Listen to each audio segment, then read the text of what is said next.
Hey guys, it's JC Theater Yu-Gi-Oh here today, coming at you with a Prank Kids deck profile for you.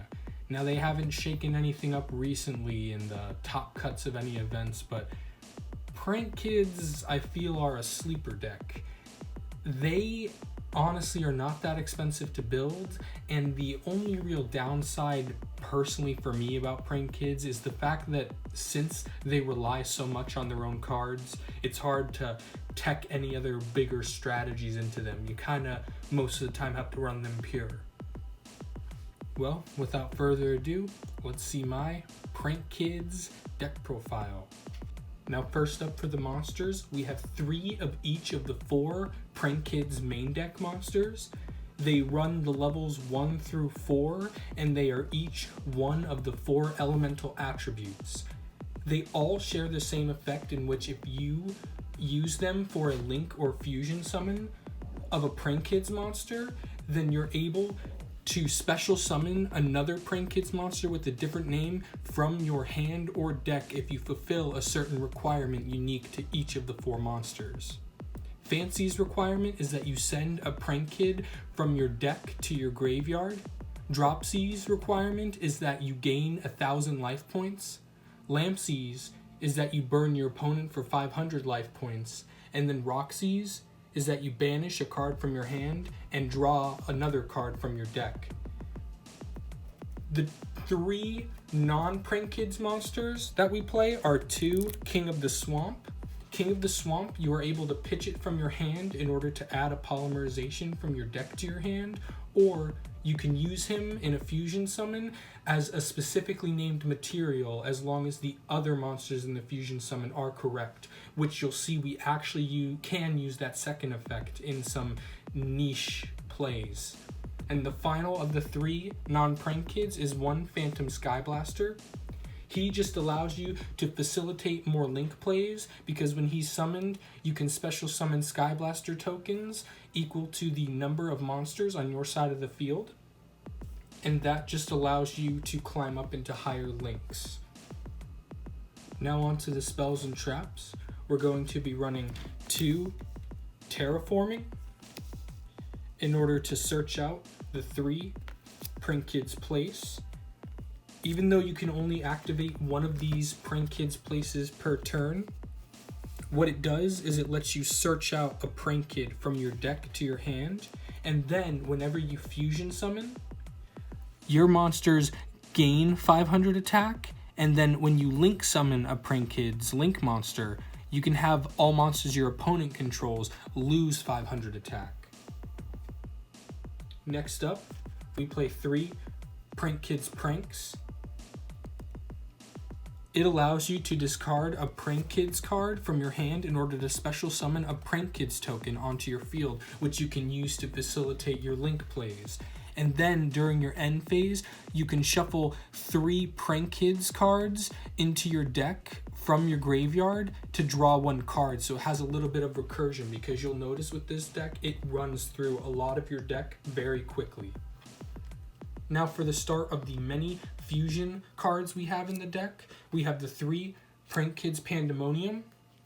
This is a quick play polymerization basically for the deck, and it locks you into Prank Kids the turn you use it, which is fine, especially since you'll be using this on your opponent's turn.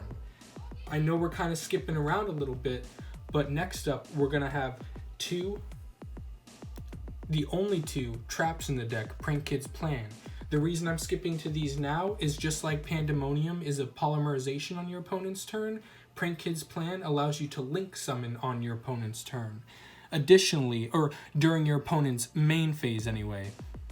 Additionally, you can banish it from your graveyard in order to shuffle any number of Prank Kids cards from your graveyard into the deck if your opponent attacks one of your monsters, and that opponent's attacking monster loses 100 attack per card shuffled back. Again, this is just recursion, since we deal with so many cards being pumped into the grave so quickly between the link and the fusion plays. The next 3 cards, back to the fusion cards, is going to be 3 OG Polymerization, and then 2 Invocation. Invocation is dual purpose in this deck. You'll see why when we get to the extra deck, but the main reason Invocation is usually ran in Prank Kids is because it's basically a regular polymerization if you use cards just from your hand.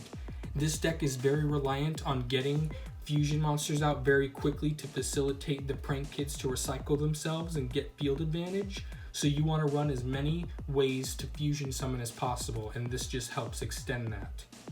Additionally, we run 3 instant fusion for that similar reason. It allows us to bring out a specific fusion monster, which we'll get to when we get to the extra deck. 1 monster reborn, because it's always good to bring the Prank Kids back from the graveyard, since when they get sent there in the first place, they bring things out from the deck. And then the draw card that was in the topping list of Prank Kids, which I definitely stole from, is the 3 Pot of Desires. It just adds consistency to the deck. This deck runs through so many cards and searches so many cards to special summon out that honestly, it's worth running Pot of Desires just to get that much more speed into the deck. It's very necessary, and I feel this is the best draw engine for the deck. Now on to the extra deck. So for the extra deck, I play 3 Prank Kids Dodo Doodle Doo. When he's Link Summoned, you can search out a Prank Kids spell or trap from your deck to your hand, which will usually be Prank Kids Pandemonium, which is the quick play fusion spell. And then you contribute him and target 2 Prank Kids cards with different names in your graveyard that are not Link monsters and add them to your hand. A similar vein but different type of monster is the 3 Prank Kids Rocket Ride.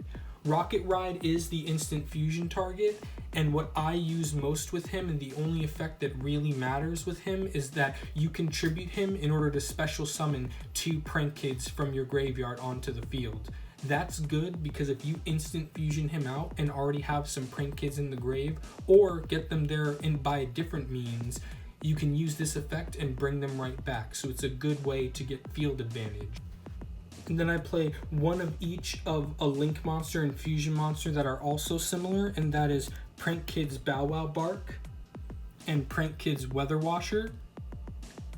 They both activate their effects on your opponent's turn, where Weather Washer, you contribute it on your opponent's turn in order to special summon out 2 Prank Kids monsters, and Bow Wow Bark, you contribute it on your opponent's turn to add 2 Prank Kids monsters from your graveyard to your hand.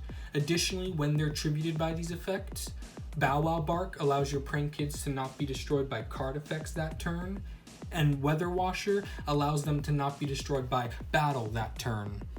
Additionally, they have their own unique effects, which Bow Wow Bark has a monster it points to, a Prank Kids monster it points to, gain 1,000 attack, and then Prank Kids Weather Washer, if your Prank Kids monster attacks your opponent, cannot activate cards or effects until the end of the damage step. Then we play 1 of the big boys each, which is 1 Rip Roarin' Roaster and 1 Prank Kids Battle Butler.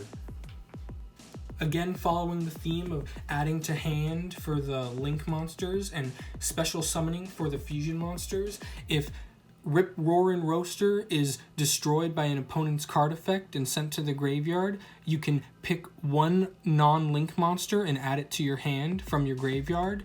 And Battle Butler, when it's destroyed by an opponent's card effect, you can special summon 1 non-fusion monster from your graveyard onto the field. Additionally, Rip Roarin' Roaster, you contribute itself in order to destroy all spell and traps your opponent controls, whereas Battle Butler, you tribute it in order to destroy all monsters your opponent controls. Finally, the last 3 cards that I recommend for the extra deck are the 1, Alistair, the Invoker of Madness, in order to not only search the invocation, but it's counted as Alistair the Invoker when it's on the field or in the graveyard. That's important because you can either use this with Invocation or one of your Swamp Kings and Invocation in order to bring out Invoked Purgatrio, because we are running 3 fire type monsters in the form of Prank Kids Lampsies, and since the Prank Kids are so easily special summoned from the deck, then it's easy to get this into the graveyard in order to use Invocation for it. Purgatrio just helps deal a bunch of damage during the battle phase and is kind of just a spicy option. And then one more common option is the one totally awesome, since we are running, again, very searchable level 2 Aqua type monsters in the form of Dropsies. I have 2 more blank spots in the deck, which you can run any high level link monsters, whether it be Boral Sword, Boral Load, Crusadia Avermax, whatever you think is right, but I think it should be link monsters that are kind of used to go for game. This has been JC Theater Yu-Gi-Oh! Thank you for watching my deck profile. I know it's not the best or most innovative, but I picked up Prank Kids on release, which, as you may be aware, I've overpaid for them seeing them now, but I definitely like the deck. It's very interesting, it's very fast-paced, it's very combo-y, and it's just fun. The artwork's fun, it's different, it's cartoony and crazy, and it's just a good deck, and I recommend picking it up because it's definitely not that expensive at the moment. So this has been JC Theater Yu-Gi-Oh! See ya!